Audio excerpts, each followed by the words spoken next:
Okay, so we're making roux, and this is about 2 tablespoons of butter. It's real butter, it's not margarine. And we're going to melt that.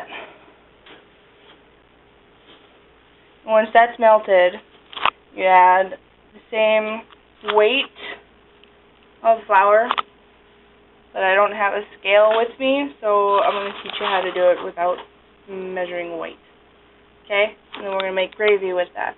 I'm going to thicken up this beef stock with the roux. Okay? So the butter is melted, and we're going to add the flour, and then mix that up. There's 3 stages to a roux. Hold this. There's 3 stages to a roux, and the first stage is a blonde roux, or white roux, sorry. White roux, which has the most thickening powers, because it hasn't cooked all of the flour out. And then the blonde roux, starting to turn a little bit of brown. Okay, and then a brown roux looks kind of like peanut butter, and that has the least thickening effects.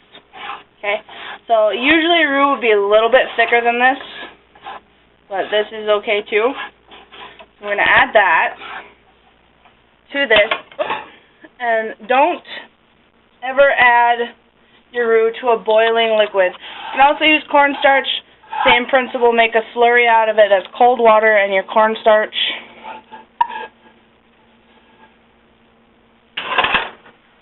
Okay, and if your liquid is boiling, then you'll get lumps. So you always turn on your heat, let it cool off a minute, and then you add your slurry or your roux, and then you cook this to boiling and let it boil for about a minute. Okay?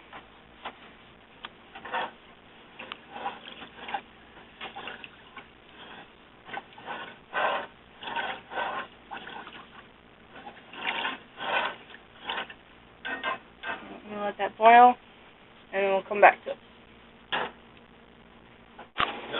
Okay, it's boiling. You want to stir it. And we're going to turn the heat down a little bit. It shouldn't be such a rolling boil. Like it'll come up to a rolling boil, and then you turn your heat down, and you simmer it for a while. And then you let it stand for a few minutes, and it should be thicker.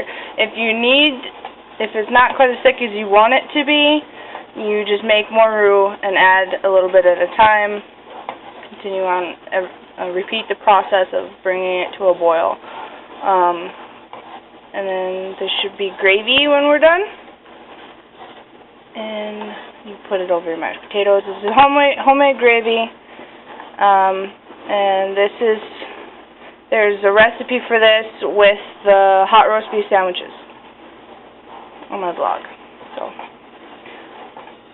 see, it's looking a lot thicker than it was before.